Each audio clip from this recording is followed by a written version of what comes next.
A child vanishes. The disappearance of Caylee Anthony, the summer of 2008, Orlando, Florida.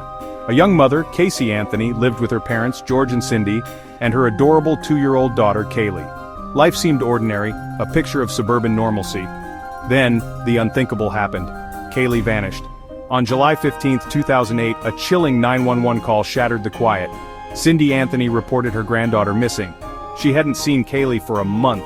Cindy's voice trembled with fear and confusion. Where was Caylee? Why hadn't Casey reported her missing? The mystery captivated the nation. Suspicion quickly fell on Casey. Her behavior was erratic, her stories inconsistent. She claimed Caylee was with a nanny, a woman named Zenaida Fernandez-Gonzalez. But this alleged nanny was a phantom, a figment of Casey's imagination. The lies were piling up. The investigation intensified. Police discovered a disturbing truth. The odor of decomposition lingered in Casey's car trunk, a chilling harbinger of what was to come. The search for Caylee Anthony had begun, but would it be a search for a missing child or a recovery mission? A web of lies. Casey Anthony's troubling behavior. As investigators dug deeper, Casey's facade crumbled. Her lies became more elaborate, her demeanor more unsettling. She spun tales of theme park visits and a carefree life, all while her daughter was missing. Casey's social media told a different story. Photos showed her partying, drinking, and seemingly unfazed by her daughter's disappearance. Her carefree attitude was jarring, a stark contrast to the frantic search for Caylee. The more Casey talked, the more the truth seemed to slip away. Her stories were riddled with inconsistencies, each lie unraveling under scrutiny. The police and the public alike grew increasingly suspicious. Where was Caylee? And what was Casey hiding? The nation watched in horror as the details of the case unfolded. A mother's love should be unwavering, a force of nature. But Casey's actions painted a different picture, one of deceit and indifference. Under the microscope, the trial of Casey Anthony. 3 years after Caylee's disappearance, the trial began.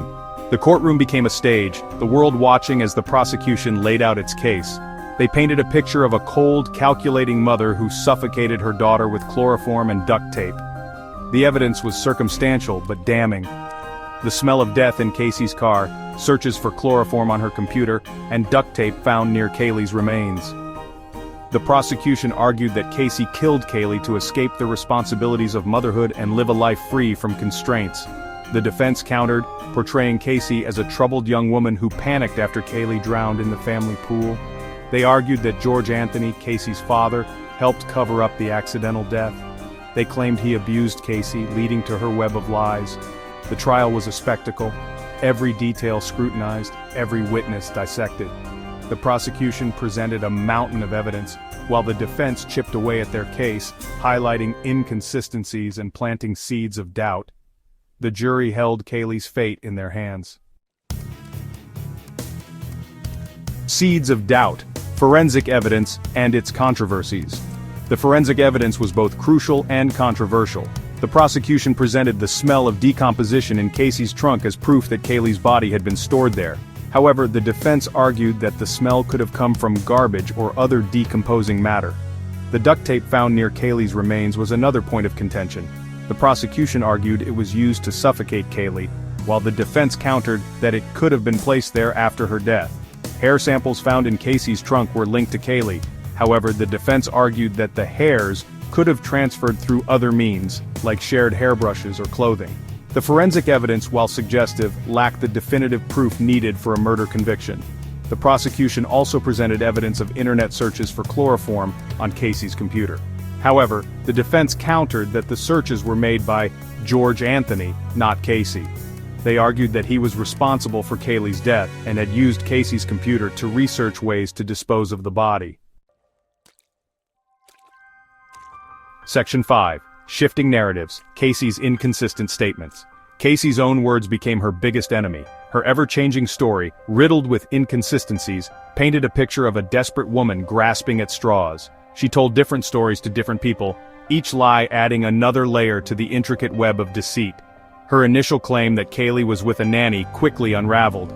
The nanny, Zenaida Fernandez-Gonzalez, was a complete fabrication.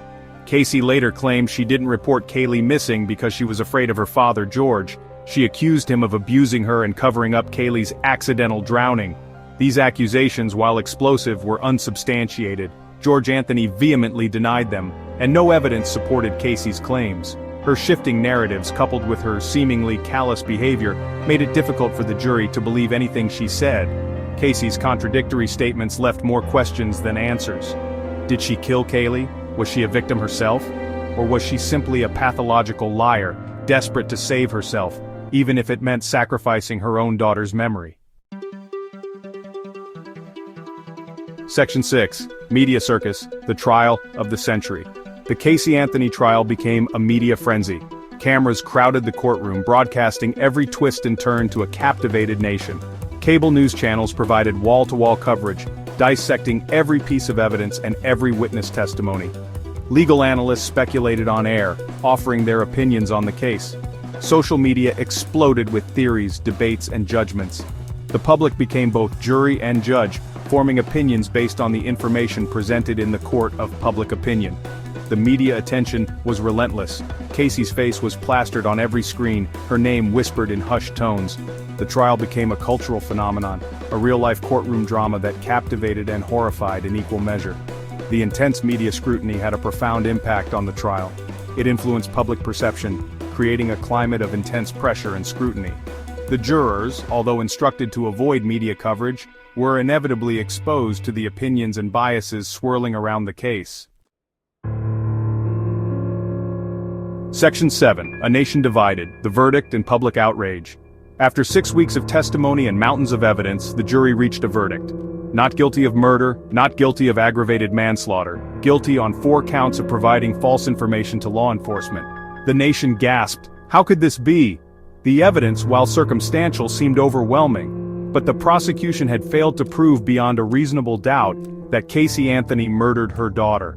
The public outcry was immediate and visceral. Protests erupted across the country. People took to the streets, outraged by the verdict. Social media became a platform for anger, disbelief, and accusations of injustice. The verdict sparked a national debate about the justice system, the role of the media, and the burden of proof.